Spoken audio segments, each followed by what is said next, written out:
오늘 우리에게 주신 하나님의 말씀은 사도행전 16장 16절에서 26절 말씀입니다. 우리가 기도하는 곳에 가다가 점치는 귀신 들린 여종 하나를 만나니 점으로 그 주인들에게 큰 이익을 주는 자라. 그가 바울과 우리를 따라와 소리질러 이르되 이 사람들은 지극히 높은 하나님의 종으로서 구원의 길을 너희에게 전하는 자라 하며 이같이 여러 날을 하는지라. 바울이 심히 괴로워하여 돌이켜 그 귀신에게 이르되 예수 그리스도의 이름으로 내가 내게 명하노니 그에게서 나오라 하니 귀신이 즉시 나오니라. 여종의 주인들은 자기 수익의 소망이 끊어진 것을 보고 바울과 실라를 붙잡아 장터로 관리들에게 끌어갔다가 상관들 앞에 데리고 가서 말하되 이 사람들이 유대인인데 우리 성을 심히 요란하게 하여 로마 사람인 우리가 받지도 못하고 행하지도 못할 풍속을 전한다 하거늘 우리가 일찍 일어나 고발하니 상관들이 옷을 찢어 벗기고 매로 치라 하여 많이 친 후에 옥에 가두고 간수에게 명하여 든든히 지키라 하니 그가 이러한 명령을 받아 그들을 깊은 옥에 가두고 그 발을 착고에 든든히 채웠더니 밤중에 바울과 실라가 기도하고 하나님을 찬송함에 죄수들이 듣더라. 이에 갑자기 큰 지진이 나서 옥터가 움직이고 문이 곧 다 열리며 모든 사람의 매인 것이 다 벗어진지라.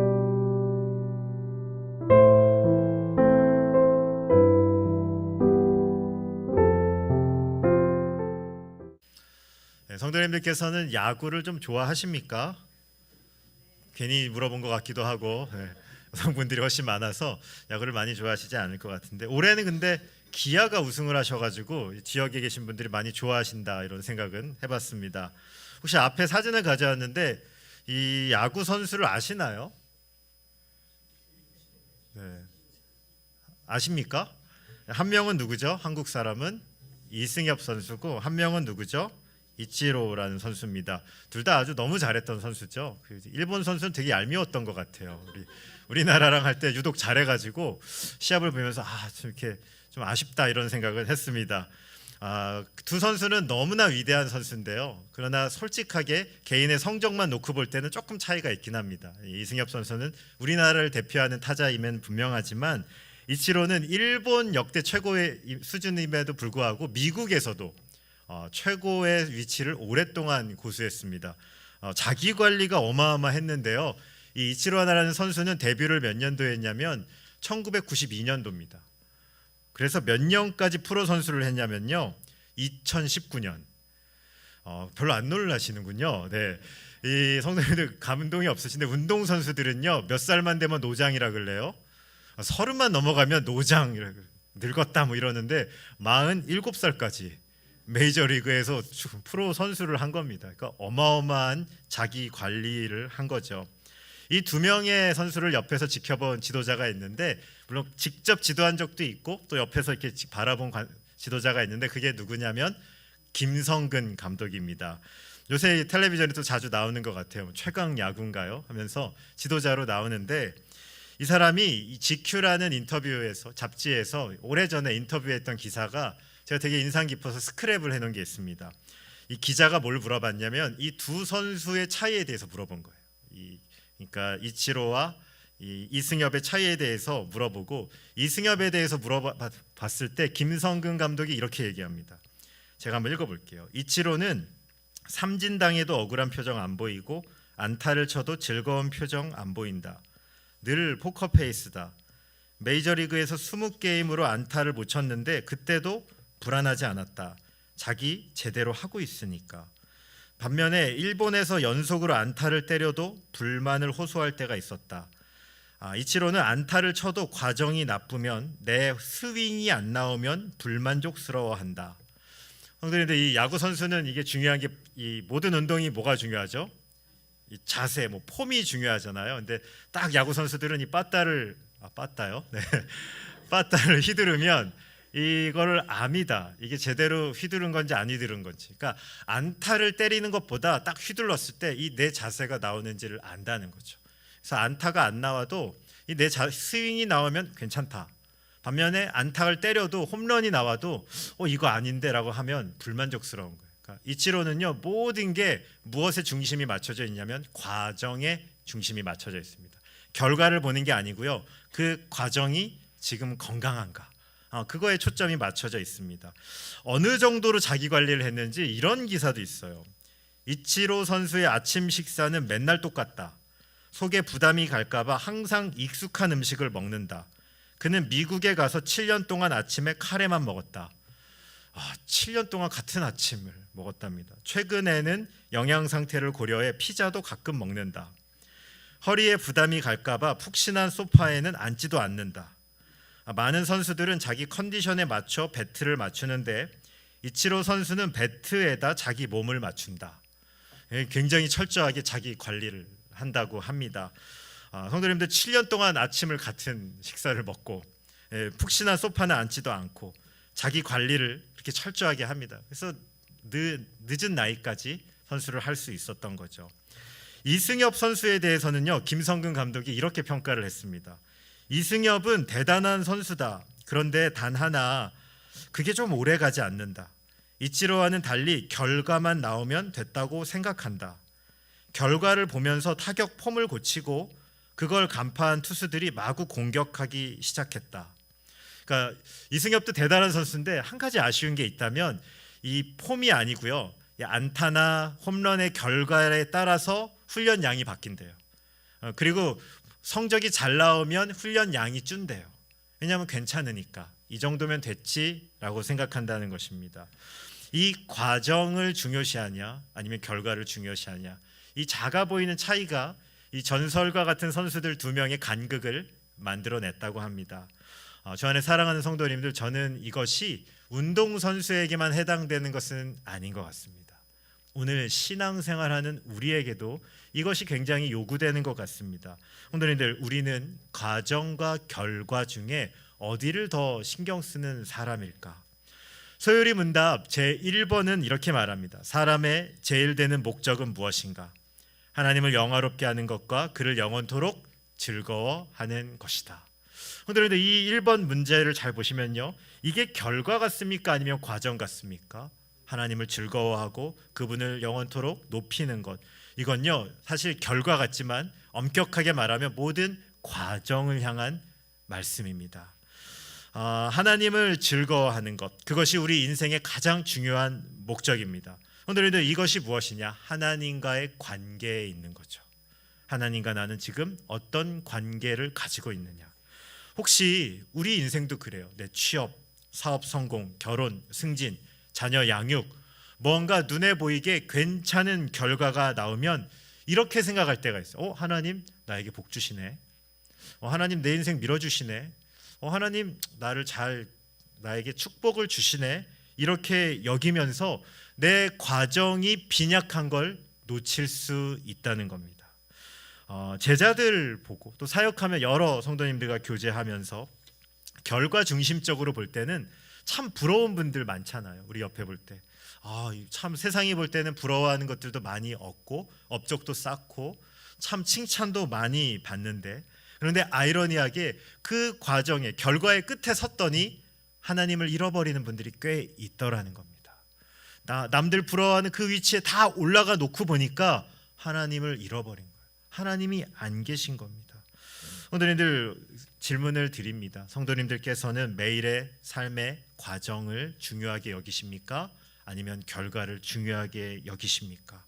우리는 자연스럽게 결과 중심적으로 되기 쉬워요. 왜냐하면요, 결과는 눈에 선명하게 드러납니다. 잘 보여요. 오늘도 예배 몇 분이 오셨는지 저는 대충 압니다. 이게 딱 보면 눈에 들어옵니다. 누구 안 오셨구나, 누구 오셨구나. 그런데 그 결과가 있기 전까지의 과정이 훨씬 더 중요하죠. 사실 그 과정을 우리는 어떻게 여기고 있을까요? 성도님들께서는 성수대교를 기억하십니까? 94년도에 이 대로가 무너지면서 24명이 생명을 잃었습니다. 그 당시 사회 풍조가 뭐냐면요, 빨리 결과를 만들어내면 된다. 건축도 마찬가지죠. 빨리 지으면 된다. 너무나도 빨리 이 건축이 이루어졌습니다. 과정이 빈약했죠. 나중에 이 건물을 보니까 이 도금하는 게 형편없어요. 이걸 잘 해야 되는데 재료도 빼놓고 그냥 과정이 다 군데군데가 부실했던 겁니다. 안타까운 것은요, 사고가 나기 전에 여러 가지 전조 증상이 있었어요. 다리의 상판이 훼손되기 시작했습니다. 다리가 흔들거리기 시작했습니다. 그리고 자동차를 탔던 사람들이 느낄 만큼 다리가 움직이기 시작했어요. 그리고 결정적으로 다리가 무너지기 1시간 전에도 나라에 신고가 들어왔어요. 다리가 이상하다. 다리가 이상한데 지금 빨리 가보셔야 될 것 같아요. 다리가 흔들거린다고. 그런데 무시했던 거죠. 그냥 기능을 하고 있으니까, 그냥 겉으로는 차들이 다니니까 그렇게 많은 사람들이 이야기했음에도 그걸 신경 쓰지 않고 놔둔 겁니다. 우리의 신앙은 혹시 그런 거 아닌가? 때로는 과거에 찬란하고 또 그런 자랑할 만한 업적을 가진 개인을 만나고요, 교회를 보고 또 선교 단체가 있습니다. 어떤 때는요, 그곳에 가서 교제하고 그 단체를 들어갔는데 의외로 예수님 생명이 안 느껴지는 거예요. 예수님의 임재가 별로 풍성하지 않은 거죠. 결국에는 시간이 지나니까 나중에 뭔가 사건이 나는 것을 여러 번 경험했습니다. 그런데 오늘 우리에게 저는 이런 질문을 던집니다. 우리의 과정은 건강한가? 지금 우리의 과정은 정말로 건강한 상태가 있는가? 오늘도 예배하러 나왔고 오늘도 건강하게 직장을 다니고 자녀들 키우고 있으면 나 다 괜찮은데 라고 여기면서 우리의 과정의 부실함을 그냥 무시하고 있는 것은 아닌가? 몇 가지 한번 질문을 던져보겠습니다. 우리의 과정을 점검할 수 있는 질문입니다. 당신은 규칙적으로 성경을 읽으십니까? 당신은 매일 하나님께 기도하는 시간을 확보하고 계십니까? 당신은 주일이 하나님의 날임을 선포하며 최우선순위로 예배를 드리십니까? 당신은 다른 이를 마음 중심으로 사랑하며 화목하게 지내기 위해 힘쓰십니까? 당신은 물질의 주인이 하나님이심을 고백하며 헌금을 하고 계십니까? 당신이 홀로 있는 시간 하나님이 보고 계심을 알고 계십니까? 그리고 마지막 질문입니다. 당신은 말씀을 듣고 언제 마지막으로 회개와 은혜의 눈물을 흘리셨습니까?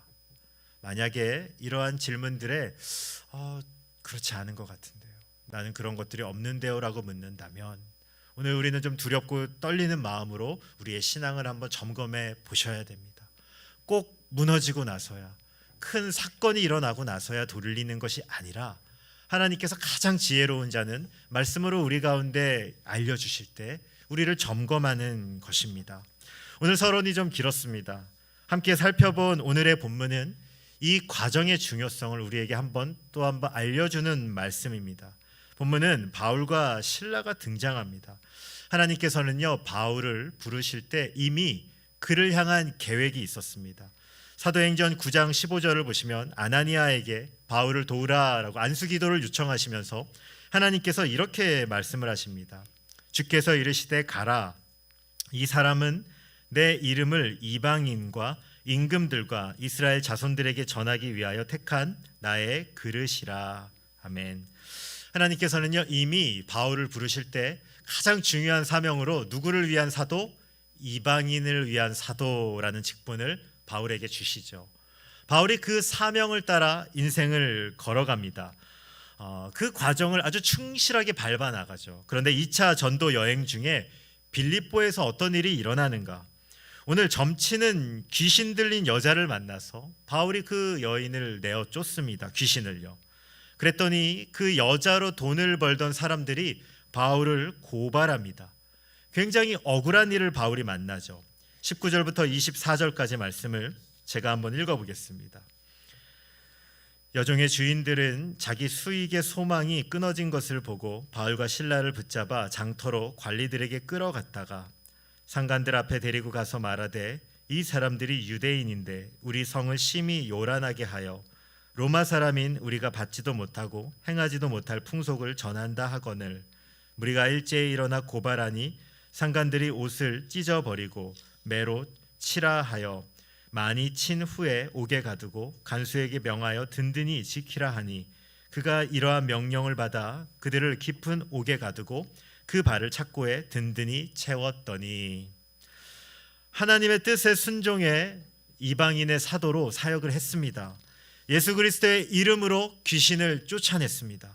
오늘들 이 정도면 사람들 인정해야 되는데 인정받고 칭찬받아도 부족한데 바울은 지금 어디에 갇힙니까?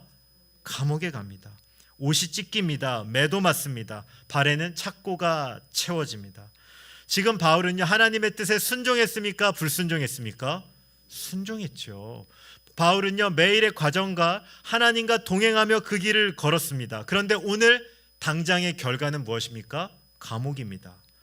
누구든지 시험에 빠질 만한 장면 아닙니까? 그런데 이 결과 앞에 바울이 어떻게 반응하는가? 우리 본문 25절 말씀을 한번 같이 읽어보겠습니다. 함께 읽겠습니다. 시작.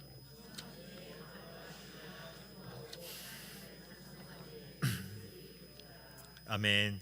본문에서 가장 유명한 장면입니다. 옥에서 고통받던 바울과 실라가 기도하고 하나님을 찬송하기 시작하죠. 제가 본문에서 주목한 것은 이겁니다. 바울과 실라는 지금 자신에게 일어난 오늘의 결과에 그리 민감하게 반응하지 않는 겁니다. 자신들의 방향이 옳다라고 여긴다면 눈 앞의 결과에 마음을 뺏기지 않는 겁니다. 예전에는요, 이 본문을 보면서 그렇게 생각했어요. 찬양과 기도가 능력 있다. 감옥문이 열리고 하나님의 능력을 주시지 않습니까? 그런데 제가 이 본문을 곰곰이 묵상하다가 깨닫게 된 게 있어요. 성도님들, 바울이요, 찬양하고 기도하는 거 감옥에 갇혀서만 했을까요? 감옥 밖에서도 이미 했을까요? 감옥 밖에서도 당연히 했겠죠. 이건요, 바울의 일상입니다. 바울의 매일의 삶이죠. 하나님께 기도하고 찬양하는 게 감옥에 갇혀 있다고 특별히 하는 일이 아니에요. 매일마다 하나님께 나가는 삶을 그는 살고 있었던 겁니다. 차이가 있다면 옥에 갇혀서도 바울은 그 과정을 멈추지 않는 겁니다. 하나님께 나아가는 거죠. 하나님께 올바른 길을 매 순간 택하는 겁니다. 성도님들, 혹시나 오늘 감옥에 갇혀 있는 상황을 만나셨습니까? 먼저 점검할 것은요, 감옥에 갇힌 상황이 아닙니다.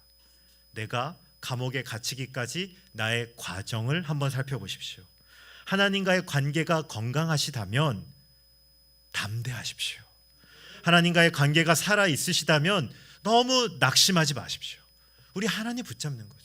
우리 하나님의 사람이죠. 그 관계로서 우리는 담대하게 그 길을 걷는 것입니다. 오늘 이 담대한 신앙, 감옥에 갇혀 있더라도 찬양과 기도로 주님을 붙잡았던 그 신앙이 성만의 모든 성도님들 가운데 풍성하게 자리 잡길 주님의 이름으로 축원드립니다. 반면 대조되는 한 명의 사람이 있습니다. 바울과 실라 반대편에 한 명이 있는데 그는 누구인가? 우리 본문 27절 말씀 한번 같이 읽어볼까요? 함께 읽겠습니다. 시작.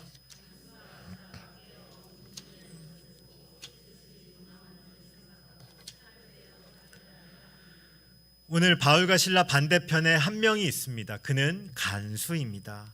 그는 세상을 대표하는 사람입니다. 세상 가치관대로 사는 하나님을 모르는 사람이죠. 어찌 보면 너무 당연한 겁니다. 하나님을 모르는 사람은 세상 기준대로 삽니다. 세상 사람들은 어떻게 삽니까? 눈에 보이는 결과대로 자신의 인생을 결정짓는 거죠. 오늘 옥문이 열리고 지진이 났습니다. 간수는 당연히 생각했어요. 아, 도망갔겠구나.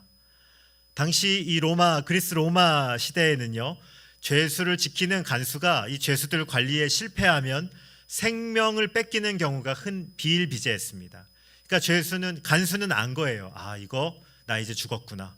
그리고 스스로 자결을 시도했던 겁니다. 성도님들, 이게 세상 사람들의 삶의 방식입니다. 결과가 좋지 않으면 언제든지 인생을 그 결과 앞에 내던지는 거죠. 세상 사람들은요, 이렇게 삽니다. 결과 나쁘면 내 인생 실패했지. 단지 결과 나쁘면 나 이제 망했지. 이렇게 믿고 그 길을 향해 가는 것입니다.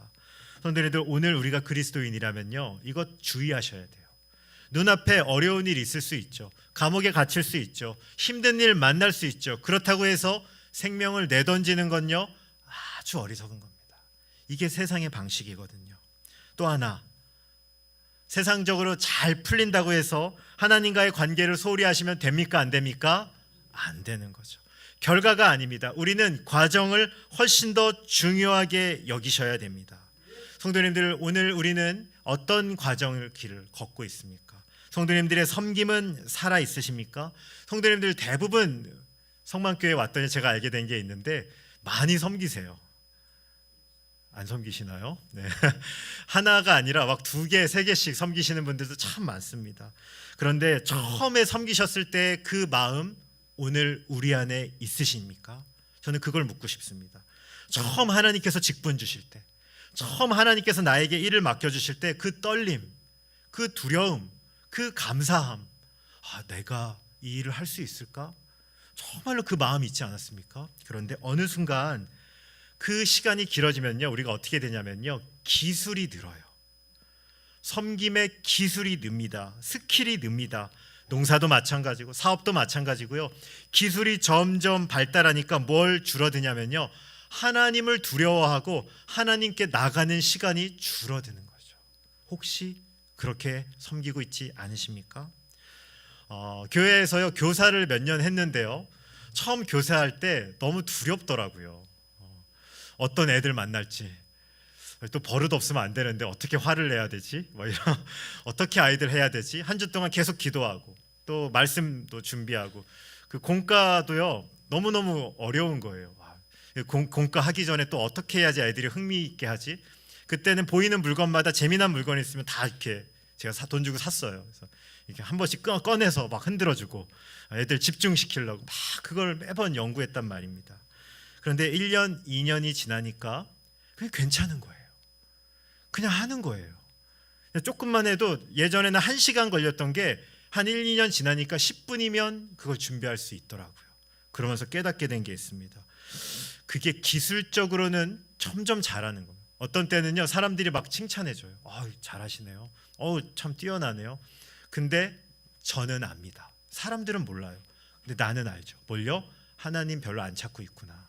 그냥 하는 대로 하고 있구나. 감사가 없는 거예요. 떨림이 없는 거예요. 이렇게 내 마음 가운데 하나님 예배하는 마음이 없다는 것을 알게 됐습니다. 성도님들, 혹시나 그렇다면 오늘 우리 잘 점검하셔야 됩니다. 우리에게는요, 눈에 보이는 시간, 여기 제가 설교하는 이 시간이 아니고요, 저는요 매번 생각하는데 설교하러 나가기 전까지의 시간이 훨씬 더 중요한 거예요. 이 시간은 하나님 시간이죠. 하나님께서 은혜 주시고 하나님께서 기름 부어 주시죠. 하지만 이 과정까지의 과정이 내가 정말 하나님 앞에 부끄러움이 없었는가? 매번 부끄럽죠. 매번 하나님 앞에 회개하게 됩니다. 그래서 저는 가끔 이렇게 얘기해요. 성도님들께, 성도님 은사 아닌 일도 좀 해보세요. 이렇게. 왜냐하면요, 우리는 항상 어떤 일 하고 싶어요? 잘하는 일을 하고 싶어요. 왜요? 잘하고 싶으니까요. 그리고 칭찬받고 싶으니까요. 요리하시면 잘하는 분이 요리하면 맛있다, 너무 기쁘잖아요. 근데 가끔은 못하는 일도 해보세요. 왜냐면요, 못하는 일을 하면요, 그때 뭐 하냐면 하나님을 붙잡아요. 잘하는 일을 하면요, 그냥 내가 할 줄 안다고 생각해요. 그냥 당연한 할 줄 안다고 생각해요. 근데 못하는 일을 하면요, 굉장히 두려워합니다. 떨립니다. 하나님께 기도합니다. 신비한 거는요, 그때 생명이 있어요. 그때 생명이 흐르기 시작합니다. 성도님들, 기억하십시오. 우리에게 중요한 것은 당장의 결과가 아니라 매일의 삶에서의 과정입니다. 결과에 목숨을 거는 게 아니라 과정에 목숨을 거십시오. 성도님들, 과정이 건강하시다면 오늘 감옥에 있더라도 기죽지 마십시오. 그리스도인의 참된 능력은 결과가 아닙니다. 하나님을 의지하고 하나님을 가까이 하는 것이 우리의 참된 능력입니다. 한 가지만 실제적으로 적용하겠습니다. 과정에 있어서 무엇이 가장 중요한가? 저는 결단코 말합니다. 성경이 가장 중요하다. 하나님의 말씀을 가까이 하는 것이 가장 중요하다. 그래서 아까 전에 광고했지만 내년에는 우리 교회가 같이 한 말씀을 좀 보려고 해요. 제가 무슨 책 파는 사람 같네요. 그래서 매일 성경이라는 큐티책 가져왔는데요. 근데 뭐 큐티가 다른 게 아니라 이미 하고 계신 분들도 많이 있으리라 생각하는데, 하나님의 말씀을 정한 분량 우리가 읽고 건강하게 묵상을 하는 거죠. 성경의 바른 뜻을 알고 힘쓰는 겁니다. 그래서 내년에는 새벽 본문도 이 큐티로 하고 같이 이 말씀을 나가려고 합니다. 우리가 말씀을 보고 우리의 과정을 하나님 앞에 점검해 보면 좋겠습니다. 이제 정리하겠습니다. 예수님의 사역의 핵심은 십자가 죽음과 부활이었죠. 그러나 그 십자가만을 위해서라면 예수님은 인간의 몸을 입고 33년이라는 시간을 보낼 필요가 없었을 겁니다. 십자가를 지시기 전에 우리 예수님은요, 전생의 모든 과정을 하나님과 동행하며 그 과정을 한 걸음 한 걸음 걸어가셨습니다. 십자가라는 결과가 아니라 그 주님과 동행하며 33년의 삶을 사셨다는 거죠. 오늘 우리의 삶은 어떻습니까?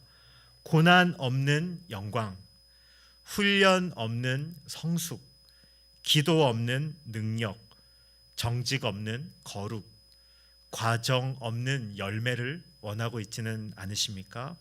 성도님들, 당장 눈에 보이는 결과가 아무리 좋아도 과정이 빈약하면 그건 반드시 드러나게 됩니다. 종말의 날 하나님 앞에 우리의 이 과정은 드러날 것입니다. 만약에 성도님들의 과정이 건강하시다면, 하나님과 동행하고 계시다면 눈물 나는 일이 있고 억울한 일이 있어도 그 길을 끝까지 가십시오. 하나님이 인정하십니다. 그 길을 끝까지 기도와 찬양으로 주님을 붙잡으십시오. 계속 그 길을 가십시오. 이 길에 하나님의 인정하심이 있기 때문입니다. 오늘 믿음으로 이 길을 선포하며 끝까지 하나님과 동행하며 이 길을 걸어가시는 저와 여러분 되시길 주님의 이름으로 소원합니다.